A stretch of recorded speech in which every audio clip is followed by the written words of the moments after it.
네, 오늘은 은혜의 방편 말씀 이제 세례와 성찬에 대해서 여러분들과 함께 말씀을 나누도록 하겠는데요. 성례 안에 포함된 이 세례와 성찬이 우리에게 어떤 은혜가 있는지를 살펴봤으면 좋겠습니다. 자, 우리 소율이 문답 94번째 질문 한번 다 같이 한번 읽어볼까요? 시작. 세례가 무엇인가? 네, 단문은 다 같이 한번 읽어보도록 하겠습니다. 시작. 세례는 성자와 성령의 이름으로 우리가 그리스도에게 접붙임 받음과 은혜의 언약 안에 있는 유기에 참여함과 우리가 주님의 사람이 되기로 약조함을 표시하여 인치는 것이다. 네. 하나님이 우리에게 또 은혜의 방편으로 말씀, 기도, 이제 성례를 주셨어요. 세례와 성찬이 있는 이 성례를 주셨는데 우리에게 만들어 놓은 공적인 은혜의 방편이잖아요. 이것이 우리의 삶에 이걸 통해서 우리는 하나님이 누구인지 또 하나님 안에서 우리가 어떻게 살아가야 되는지 하나님께서 우리에게 베풀고자 하는 그런 모든 은혜를 이걸 통해서 알기도 하고 또 누리기도 하는 그런 방편이에요. 그런데 오늘 첫 번째 살펴봤던 이 세례라는 게 뭐냐면 첫 번째는 물을 가지고 한다. 물로 하는 이유는 뭐냐면 그리스도께서 이 땅에 오셨을 때 세례를 어떻게 받으셨어요? 요단강 물 속에 들어가 받으셨잖아요. 그래서 우리가 이제 물로 세례를 받게 되는데 단순히 그냥 물에 들어갔다 나온다는 의미가 아니에요. 그 물은 그리스도의 피를 의미하고 있어요. 그러니까 그리스도의 우리의 죄를 그리스도의 피로 깨끗하게 씻어진다는 의미를 담고 있는 거죠. 또 예수님이 요단강에서 들어가시고 또 나오셨잖아요. 들어간다는 것은 우리가 죽는다. 누구와 함께 죽는다는 의미를 가지고 있을까요? 로마서의 6장에 보면 우리는 그리스도와 함께 죽는다는 의미를 가지고 있고 살아난다는 것, 물속에서 나온다는 것은 다시 살아났다는 의미잖아요. 우리는 그리스도 안에서 다시 살아나는 의미를 가지고 있다. 그러니까 세례를 받으면서 우리는 그리스도와 함께 죽은 자이고 우리는 그리스도와 함께 살아난 자라는 것을 내 안에서 확인하는 시간이잖아요. 마태복음 28장 19절에서 예수님은 아버지와 아들과 성령의 이름으로 세례를 이제 베풀어라 이야기를 하고 있어요. 명령했죠. 그러니까 아버지는 성부를 말하고 아들은 이제 성자를 말하고 또 성령님, 그러니까 성부, 성자, 성령 삼위일체 하나님으로 세례를 이제 베풀어라 주라고 우리에게 명령을 하셨어요. 세례는 우리가 고안해내는 게 아니라 예수님이 우리에게 말씀해 주시는 그래서 은혜의 방편이라는 거죠. 세례는 우리가 하나님과 언약 관계가 되었다는 것을 예적으로 알리는 표시이며 인치는 것이다. 이런 건데요. 좀 표현이 조금 이상해졌죠? 네, 그 단문을 보면 제가 썼던 단문에 보면 우리에게 접붙임 받음과 이제 은혜 언약 안에는 모든 유익에 참여함과 우리가 주님의 사람이로 되기로 약조함 세 가지를 가지고 있는데 그리스도에게 접붙임 받음이 우리에게 일어났잖아요. 누구를 믿으면서요? 예수님을 믿게 되면서 우리는 예수님이 포도나무고 우리는 가지라고 이야기했어요. 그래서 예수님에게 그 포도나무에 접붙임 자가 붙임을 받은 자가 되었잖아요. 그죠? 그래서 우리는 주님과 뗄래야 뗄 수 없는 그런 관계가 주어진 거예요. 그래서 포도나무이고 우리는 가지고 주님으로 인해서 우리는 많은 열매를 맺는 자가 되었다. 그러니까 이거를 이제 신학적으로 말한다면 그리스도와 우리가 연합되었다. 우리가 그리스도 안에 있고 그리스도가 우리 안에 있는 그런 연합된 관계가 되었다는 거예요. 그 안에서 우리는 이제 엄청난 은혜를 누리게 되는데 두 번째, 우리는 은혜 언약의 모든 유익에 참여한 자가 되었다. 그러니까 하나님의 그 언약에 참여하는 자가 되었는데, 자, 여러분 우리가 예수를 믿게 되었을 때 우리 하나님의 언약 관계가 되어져요. 이게 이제 그 하나님과 영원한 언약 관계를 맺어졌다고 해서 이것을 은혜 언약이라고 하거든요. 하나님께서 우리에게 은혜로 주셨다고 해서 은혜의 언약이다. 이 은혜는 영원히 변하지 않는 거예요. 그래서 우리가 하나님과 영원한 이제 언약 관계가 이루어지게 되었는데 예수님으로 말미암아 이 모든 언약이 이루어졌죠. 예수님이 우리와 함께 연합되어져서 이제 하나님과의 언약이 맺어진 게 뭐냐면 우리가 하나님과 언약이 맺어지기 전에 먼저 예수님과 하나님이 언약을 맺어졌어요. 이거를 구속 언약. 이제 예전에 우리가 소유문답할 때 처음 볼 때 살펴봤던 내용이에요. 예수님이 인류를 대표해서 머리가 되어서 언약을 맺었죠. 그리고 보증인이 되었다. 언약의 보증인이. 우리의 언약을 만약에 지키지 못했을 때 어떻게 돼요? 언약을 깨뜨렸을 때는 다 하나님 안에 있는 것들이 무효가 되는데 인간은 그 언약을 깨뜨렸잖아요. 그래서 그 언약에 예수님이 보증이 돼가지고 그 모든 예수님의 십자가의 피로 다 값을 물어줘서 우리로 하여금 하나님의 언약에 영원한 언약이 맺게 하셨는데 예수님으로 말미암아 우리는 영원한 하나님의 언약 관계가 되었다는 것을 우리에게 알려주고 있는 거예요. 여러분 우리가 이제 세례를 받으면서 뭘 보여주냐면 우리는 하나님과 은혜로운 언약을 맺은 자입니다라는 것을 보여주는 거죠. 또 세 번째는 뭐냐면 우리가 주님의 사람이로 되기로 약속했다. 그러니까 우리는 어떤 사람이에요? 하나님의 사람이라는 것을 보여주는 거죠. 그러니까 세례 자체가 받으면 이런 사람이 된다는 게 아니라요. 우리가 예수를 믿으면 이런 사람이 된 거예요. 예수를 믿는 순간 우리는 그리스도에게와 연합되어서 접붙임을 받은 자가 되었고 하나님과 영원한 은혜의 언약의 관계가 되었고 또 우리는 하나님의 사람이 되었잖아요. 우리가 그리스도의 사람이 되었다고 고린도전서에서 말했고 그리스도는 하나님의 것이다. 우리는 곧 하나님의 것이 되었다는 거예요. 이걸 뭐라고 하냐면 이제 약조함을 표시하여 인치는 것이다. 예부에게 다 알리는 거예요. 세례를 받으면서. 지금 우리는 이게 좀 거리가 멀어요. 이게 이 약조하여 표시한다는 게 인쳐서 표시한다는 게 이게 어떤 의미인가 하고 별로 이렇게 감흥이 안 온다는 거예요.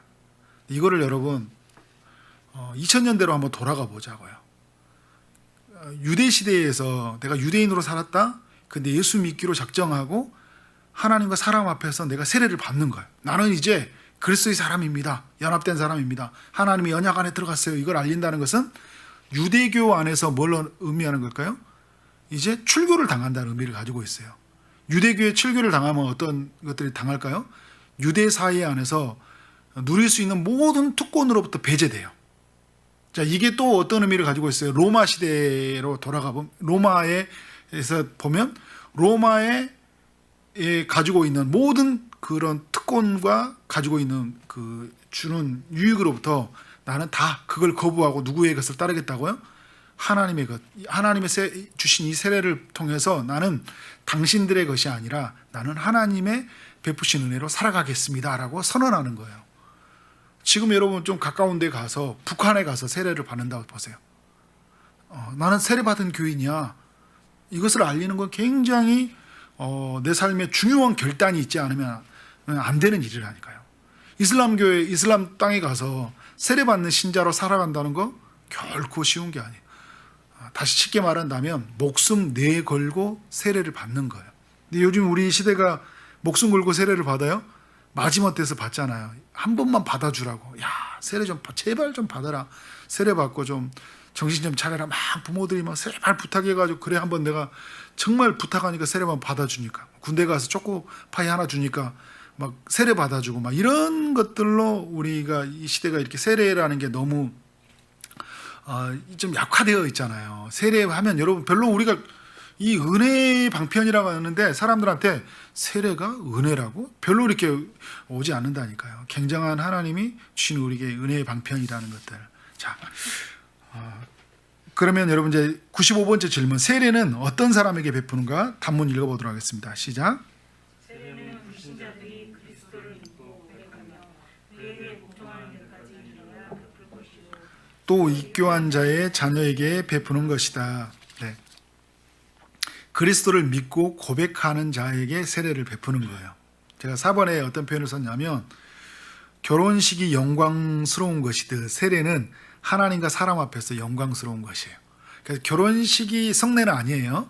성례는 아닌데 천주교처럼 우리가 성례라고 말하지는 않아요. 그런데 결혼식이 남녀 간에 결혼을 할 때 굉장히 우리가 뭐 언약식이라고도 표현을 하잖아요. 그만큼 결혼식은 굉장히 성스러운 거죠.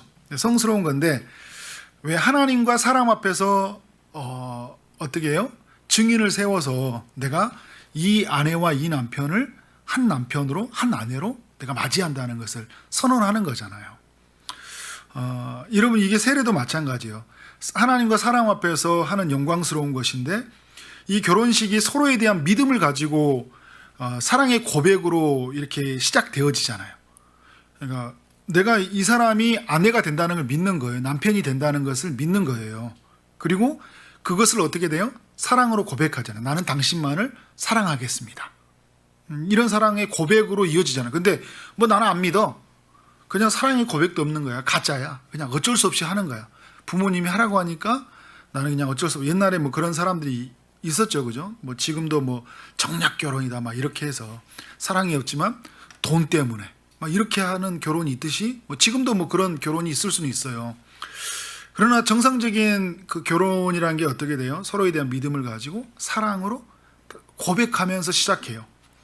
세례도 그리스도에 대한 믿음을 가지고 어떻게 하는 거예요? 이 고백으로 시작한다는 거예요. 주님은 나의 구주이시고 예수 그리스도가 나의 구주가 됨으로 말미암아 나는 하나님의 자녀가 되었다는 것. 그리고 나는 그 하나님 안에서 그 모든 것을 누리게 되었다는 것들을 어떻게 되는 거예요?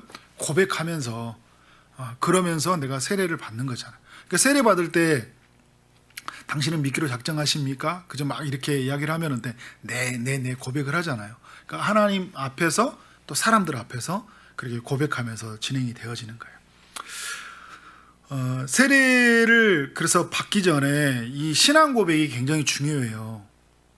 예수님이 나의 그러니까 구주가 되시고 하나님의 아버지가 된다는 거. 그래서 예수 그리스도가 하나님의 아들 되신다는 거. 그 그리스도의 탄생과 죽음, 부활, 또 우리를 향한 그 하나님의 모든 계획들 이런 것들을 바라보면서 내가 이제 하나님 안에서 어떻게 살아가야 될지를 분명하게 신앙 고백하면서 또 내 삶을 결단하면서 세례를 참여하는 것이 굉장히 중요하죠.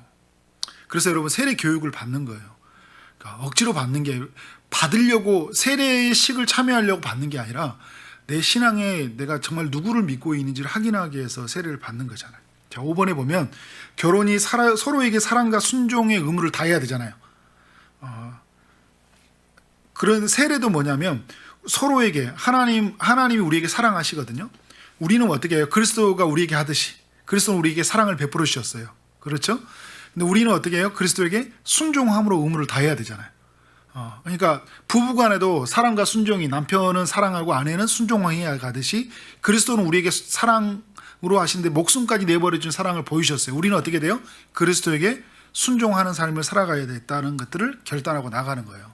이제 무슨 말이냐면 이제 당신만을 위해 살아가고 당신의 모든 명령을 제가 지키고 살겠습니다 라는 마음으로 내가 지금까지 붙잡았던 것은 사람들이 만들어 놓은 어떤 체계 그런 질서 그 속에서 내가 살아왔지만 이제 나는 하나님의 말씀과 그의 명령을 따라 살겠습니다 라고 선언하며 참여하는 거예요. 이게 여러분 세례예요. 이런 세례 속에서 하나님이 그 세례 가운데서 우리가 이 세례가 하나님이 은혜의 방편으로 우리에게 허락해 놓으신 거예요. 제가 이제 결혼이라는 비유를 썼는데 이제 결혼식 했다고 해서 다 되는 건 아니잖아요. 증인했지만 이제 우리가 혼인 신고를 하듯이 결국은 우리가 하나님과 우리의 관계는 이미 예수 그리스도 안에서 이미 생명책에 기록이 되어져요. 근데 결혼식을 통해 예부에게 알리는 거잖아요. 참된 우리의 신앙의 고백이 어디 있고 우리의 삶의 방향이 어디 있는지를 결혼을 통해 알리게 되네요. 이거를 좀 우리에게 좀 구체적으로 또 적용해 본다면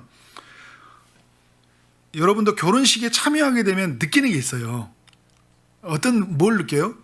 나도 저렇게 결혼을 했었지. 결혼을 했는데 내가 이 남편됨이 무엇이고 아내됨이 무엇인지 생각을 한번 정리하거든요. 저도 이제 목회를 하다 보니까 결혼식을 많이 참여하게 돼요. 결혼식에 참여할 때 그 신부에게 신랑에게 권면하는 말씀, 서약하고 또 나중에 축도하는 이런 모든 과정들을 보면서 그 자리에 내가 참여하게 되더라고요. 목사님이 이제 전해주는 말을 이렇게 뭐 가벼이 흘려드는 게 아니라 굉장히 의미 있게 들려요. 그래서 처음 내가 결혼했다는 생각이 때도 듣고 또 오늘 남편됨이 아내됨이 무엇인지를 다시 한번 깨닫게 되는 것 같아요. 그래서 아내를 더 많이 사랑해야 되겠다. 또 남편됨의 의무를 잘 해야 되겠다라는 생각을 결혼식을 참여하면서 느끼듯이 세례를 받을 때 뭘 느끼는 거예요? 그래, 내가 예수를 처음 만나면서 신앙 고백하고 저렇게 세례 받았지. 다시 한번 우리의 마음을 일깨우는 시간이 되는 거잖아요. 그리고 이제 우리가 이제 어떤 삶을 참여하는 거예요? 제가 지난주에도 이야기했지만 누군가가 세례받는 기쁨이 이제 통해서 누리게 되는데 내가 통로가 되어서 그 사람이 세례받는 것만큼 얼마나 큰 기쁨이에요. 그잖아요. 나를 통해서 여러분 결혼식도요. 내가 누군가 소개를 해서요. 정말 결혼도 안 될 것 같은 두 사람 소개해가지고 결혼하면 엄청 기뻐요. 너무 큰 기쁨이 왜? 나를 통로로 삼아서 일하는 게 있으니까. 저는 우리가 그 은혜에 참여한다는 게 그런 것 같아요. 내가 어떤 사람에게 세례를 베푸는 거. 그러니까 여러분 오늘 마태복음 28장에서 19절에서 어떤 이야기하고 있는 거예요? 너희는 가서 모든 민족을 제자를 삼아 아버지와 아들과 성령의 이름으로 세례를 베풀라고 하잖아요. 누가요? 너희가. 누구의 이름으로? 성부, 성자, 성령의 이름으로. 우리가 세례를 베푸는 자에 데서 적극적으로 어떻게 한다는 거예요? 참여하라는 거예요. 구경만 하는 게 아니라 나를 통해서 세례받는 신자가 많이 나오도록 우리의 삶이 그렇게 주어져 있다는 거예요. 그래서 세례를 베풀고 어떻게 하는 거예요? 모든 민족으로 제자를 삼는 거잖아요. 제자를 삼아서 세례를 베푸는 우리의 삶들. 그것이 우리의 삶의 궁극적인 삶의 목적이어야 된다. 근데 우리는 우리 삶에서 정말 나를 통해서 내가 제자 삼고 그가 세례받는 삶이 몇 명이나 있었는지. 우리가 예수 그리스도를 만나서 주님이 우리에게 사명을 보여줬잖아요. 근데 우리 많은 사람들이요. 자기 구원에 자기 연민에 빠져서 살아가지 다른 사람의 구원을 위해서 다른 사람이 세례받는 것들에 대해서 많이 이렇게 애타는 마음으로 살아가지 못하는 것 같아요. 이 시대. 코로나 때문에 우리가 많이 활동을 하지 못하고 있기는 하지만 그래도 여러분 우리에게 있는 그 제자 삼는 사역 또 이 세례를 베푸는 사역들은 계속돼야 되는데 교회가 이런 사명들을 감당했는가? 뭐 교회를 떠나서 우리에게 한번 질문해 보면 우리는 이런 일들을 감당했나라는 생각이 들어요. 우리가 초지동산교회를 세웠을 때 이제 제가 뭐 다음 달에 우리 어떤 자매의 세례를 베푸는데 그런 생각이 들었어요. 우리가 2월 달이 됐는데 이제 다음 달이 되면 9개월이 되잖아요. 우리가 전도해가지고 한 명도 세우지 못했다는 것들에 대해서 막 마음에 이렇게 좀 말씀을 준비하면서 찔림이 오더라고요. 여기 왔는데 코로나 때문에 한 명도 전도를 못했다. 우리가 한 명도 예수의 사람으로 제자를 삼아서 이렇게 세우지 못했던 모습들이 이렇게 있었던 것들에 대해서 한번 돌아보게 되는 것 같아요. 목회자로서 큰 책임감을 가지고 뭐 여러분들에게 왜 안 했냐는 게 아니라 제 자신에게 많은 질문을 던지는 것 같아요. 그래서 지난번에도 제가 이제 도와줘요 최 목사님 했던 건 뭐냐면 전도의 일이라는 게 우리 성도들의 일이라는 게 아니라 이게 저부터 해야 될 일이구나. 나를 통해서 정말 생짜 신앙자들 있잖아요. 불신자들. 초지동, 백운동, 원곡동, 선부동이 없겠어요. 그죠? 안산시의 인구가 기독교 인구가 뭐 15% 20%라고 하는데 80%는 교회를 안 다니는데 그 중에서 우리가 65만 명이라면 그 60만 명 잡고요. 80%라면 68에 48만 명이 예수를 안 믿거든요. 48만 명 중에 한 명이 없으니까 그죠? 그런 면에서 제 자신도 굉장히 부끄러운 면이 있는 것 같아요. 이 기쁨들 하늘나라의 잔치가 열어졌을 때 그랬을 때 말할 수 없이 주시는 그 하나님의 기쁨이 우리 가운데 하나님의 그 마음과 함께 이입이 되잖아요. 그래서 내 안에서 그 은혜로움을 하나님께서 주시고 교회 가운데 잔치 속에서 은혜를 주시니까 우리는 이 사명들을 감당해야 된다. 선교단체만 전도의 사명을 가지고 있는 게 아니에요. 교회가 전도적 사명을 가지고 있는 거잖아요. 그런 면에서 조금 더 한번 생각하게 되는 그런 시간이 있는 것 같습니다. 자, 96번째 질문 한번 읽어보도록 하겠습니다. 주의 성찬이 무엇인가? 이제 단문 읽어보겠습니다. 시작. 주의 주의 성찬은 성이니 그리스도의 정하신 대로 떡과 포도주를 주며 받는 것도 그 죽으심을 나타낸다. 합당하게 받는 자들은 육체와 정욕으로 참여함이 아니요 믿음으로써 그의 몸과 피에 참여하여 자기의 신령하게 받은 양육과 은혜 중에서 장성함으로 그의 모든 효용을 받음이다.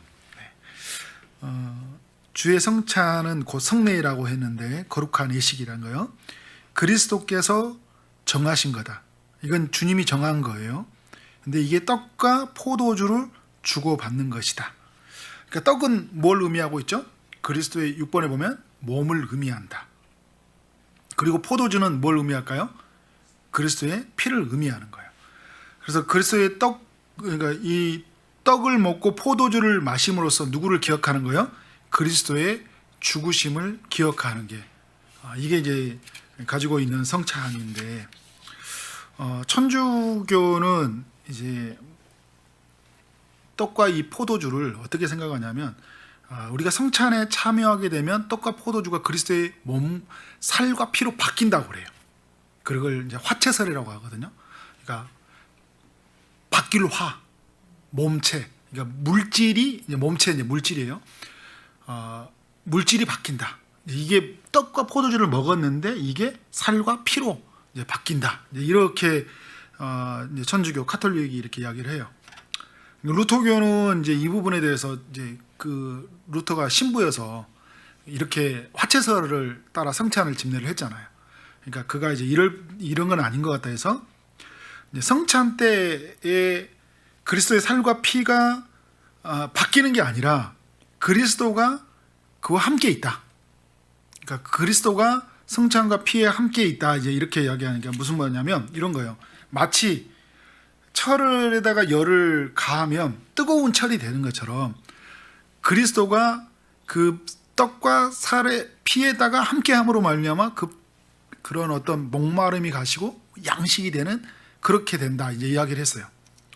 근데 이것도 우리가 인정하지 않아요. 이거를 이제 공제설이라고 해요. 이제 공제설이라고 하는 게 뭐냐면 함께 공자에 있을 제, 함께 주님이 그 자리에 있다는 거예요. 맞는 것 같지만 여러분, 이제 우리에게 그렇게 이제 하나님이 그리스도가 이제 일하신 게 아니라, 자, 찌빙글리와 같은 사람은 이제 기념설이라고 이야기해요. 기념설은 뭐냐면 그냥 이거는 떡과 변화되는 게 아니다. 그거는 그냥 기념하는 것 뿐이다. 우리가 죽음과 그의 이제 그 살과 피를 그게 그게 우리에게 정말 중요하다는 것을 알리는 이제 그런 기념이다.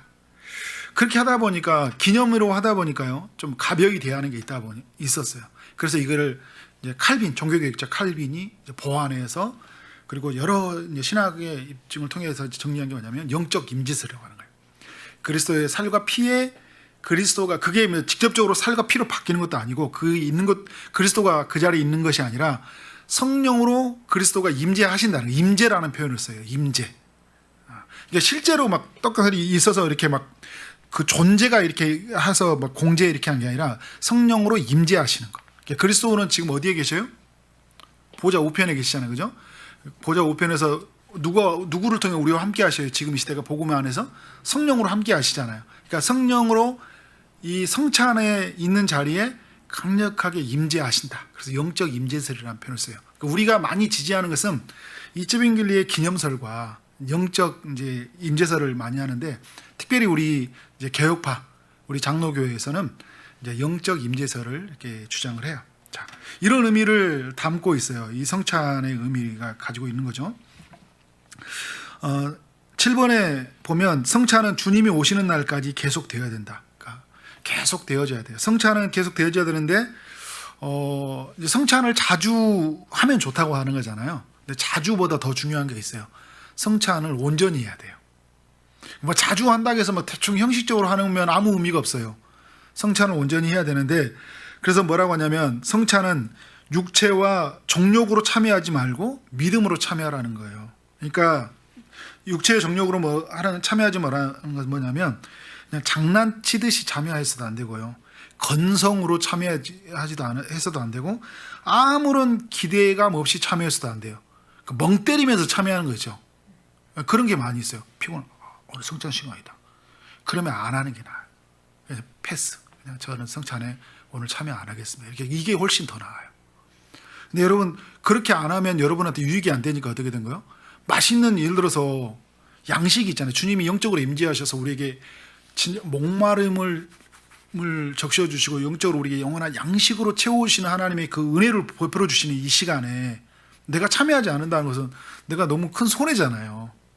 그러니까 너무 큰 내가 은혜를 저버리는 일이기 때문에 내가 어떻게 해야 되냐면 어떻게 하든지 하나의 회개를 이루고 내가 다시 마음을 다잡고 경건한 마음으로 또 하나님이 믿음으로 참여한다는 게 뭐냐면 하나님이 내가 믿음으로 참여할 때 임재하셔서 은혜를 주신다는 이 확신을 가지고 내가 참여해야 된다는 거죠.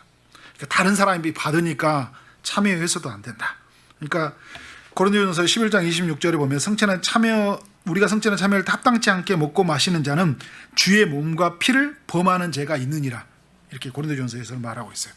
그러니까 죄가 있어요. 함부로 참여하는 것에 대해서 건성으로 믿음 없이 아무런 이게 기대감 없이 제일 또 우리는 소극적으로 말한다면 이제 기대감 없는 거예요. 적극적으로 말한다는 것은 막 죄를 엄청 짓고 살아가는 거죠. 제가 지난번에 말했던 거죠. 어떤 진짜 형제는 끝나고 났더니 그 뒤에 가서 포도주스로 했었는데 그걸 다 포도주였어요. 다 마셔버리더라고. 제가 엄청 놀래가지고 지금 뭐 하는 짓냐고 막 엄청 큰 소리 쳤는데 이런 어떤 진짜 말도 안 되는 이런 행동을 하는 것들은 안 되는 거잖아요. 그죠? 아닌 건 아닌 거잖아요. 그런 면에서 굉장히 우리가 주의를 요해야 된다. 그 자체가 엄청 이거 자체가 거룩한 건 아니에요. 성찬의 기구가 다 거룩하다는 거 아니에요. 내가 참여하는 그 자체가 하나님 앞에 거룩해져야 된다는 거예요. 그렇죠? 하나님이 살아계심을 믿고 내가 그 앞에서 경건한 마음으로 참여한다. 8번 성찬을 믿음으로 참여할 때 그리스도가 성령으로 참여하는 이들 가운데 임하셔서 그리스도의 살을 통해 영혼이 줄이지 아니하는 신령한 양식을 먹는 유익과 그리스도의 피를 통해 영혼이 목마르지 아니하는 신령한 음료를 먹는 어떻게 된 거예요? 먹고 마시는 유익을 누리게 되는 거예요. 이게 여러분 성찬의 능력이에요. 성찬의 힘이에요. 성찬을 통해 주시는 하나님의 그 은혜라는 거죠. 자, 소리문답 이제 97번째 질문. 주의 성찬에 합당하게 참여하려면 어떻게 해야 되는가? 단문 읽어보겠습니다. 주의 성찬에 합당하게 참여하려면 마땅히 주님의 몸을 분별할 줄 아는 것과 주님으로서 양식을 삼는 믿음과 회개와 사랑과 서로 순종함에 대하여 스스로 살필 것이니 합당하지 않게 참여하면 두렵건대 먹고 마시는 것이 정죄함을 자청함이 될 것이다. 네. 우리가 이제 여기 말씀해 보면 성찬에 합당하게 참여하려면 마땅히 주님의 몸을 분별할 줄 알아라. 그러니까 주님의 몸을 분별할 줄 안다는 게 무슨 말이냐면 9번이에요. 그리스도의 그 몸이 그 성찬이 무엇을 상징하고 있는지를 내가 의미를 알고 간다는 거예요. 자, 알고 가면 함부로 할 수 있어요? 못하죠. 모르고 가니까 그러면서 우리가 이제 가잖아요. 그래서 하나님이 또 우리가 이 죄가 있다 보면 그 알고 있어도 무지하게 가려져 버리거든요. 성령을 통하여서 내가 그리스도의 몸에 참여하는 것이 얼마나 의미 있고 가치가 있는지를 깨달아 주도록 주의 은혜를 구해야 되겠죠. 그래서 주님으로서 양식을 이제 10번에 보면 양식을 삼는 믿음과 또 회개와 사랑과 서로 순종함에 대해 서로 살피라고 이야기했는데, 그러니까 주님이 나를 먹고 마시라고 이야기했잖아요. 그리스도가. 그러니까 그리스도가 나의 영원한 양식이 되고 영원한 음료가 된다는 것을 믿고 참여하는 거예요. 그리스도가 나에게 정말 영원한, 누구든지 목마르게 내게로 와서 마시라. 초막절날 예수님이 마셨고 내게 오는 자는 내 배에서 생수의 강이 흘러나오리라 그랬잖아요. 주님에게 가면, 주님을 만나면, 주님이 내게 임재하면, 그래서 주님이 내게 임재하면 생수의 강이 흘러넘친다고 했거든요. 그래서 주님 그 생수의 강이 성령이라고 성령이라고 말씀하셨는데, 주님이 내게 임하시면 정말 성령으로 충만하게 하실 줄 믿습니다. 그런 은혜를 가지고 참여하는 거예요.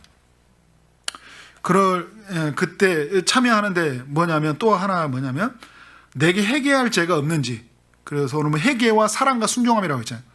내가 회개할 죄가 없는지를 보고 참여하는 거예요. 주님보다 더 사랑하고 주의 말씀에 순종하지 못하고 나는 알거든요. 여러분, 성찬은 보이는 표시하는 것이지만요, 우리가 성찬에 참여하는 마음은 아무도 몰라요. 누구만 알고 있을까요? 하나님과 나만 알고 있어요. 그 하나님과 나만 알고 있는데 내 거대하게 막혀져 있는 벽이 있어요. 죄라는. 그 죄라는 벽이 있는데 하나님이 아시죠. 이 해결을 이루고 가야 되는 거예요. 이 죄의 벽을 그리스도의 피로 무너뜨리도록 나를 고백하고 주님이 깨끗하게 입혀주시도록 내가 하나님 앞에 나아가는 거잖아요. 그 과정이 필요한 거예요. 그리고 하나님에 대한 사랑에 대한 이제 서로 사랑과 이렇게 하겠는데, 하나님에 대한 사랑이 내 안에서 혹시 식어진 것은 없는 건지, 변질된 것은 없는 것인지, 나는 하나님을 정말로 사랑하고 나아가고 있는지에 대한 질문을 가지고 혹시 사람마다 더 사랑하는 모습이 있다면 내려놓고 주의 자비를 구하고 나가는 거예요. 그리고 서로 순종함에 대하여 살필 거죠. 그러니까 내가 공동체 안에서 또 우리 관계성 속에서 말하는 거예요. 서로 내가 순종하지 못하고 복종하지 못했던 모습을 없는지를 살피고 어떻게 해요? 합당하지 않게 참여하게 되면, 이걸 살피지 않고 참여하게 되면 두렵건대 먹고 마시는 것이 정죄함을 자극할 것이다. 그러니까 하나님의 죄로 참여하게 된다는 거예요. 주의 피를, 우리 아까도 말했던 것처럼 어떻게 해야 되는 거예요? 주의 그 피를 이제 먹고 마시는, 그러니까 주의 몸과 피를 범하는 죄가 있느니라. 우리에게 결국 성찬에 참여하면서 뭘 하게 되냐면요, 죄를 짓게 된다는 거예요. 주의 몸과 죄를 짓게 돼버리는 경우가 생기는 거예요. 그러니까 이런 면이 우리가 아는 거예요. 그래서 이걸 모르고 세례를 받으려고 성찬을 하고 하니까 사람들이 이런 지식을 배워야 되는 거죠. 성찬에 참여하면서. 그래서 오늘 뭐 이제 나중에 이제 이게 녹화돼 놓으면 성찬에 참여하는 사람들은 이제 뭐 이번 했던 것들을 뭐 다시 한번 살펴보고 참여할 필요가 있어요. 자, 그리고 이제 11절의 마지막 내용을 보면 성찬은 매우 영광스러운 것인 만큼 두렵고 떨림으로 우리에게 참여하라. 굉장히 영광스러운 거잖아요. 은혜로운 것이니까.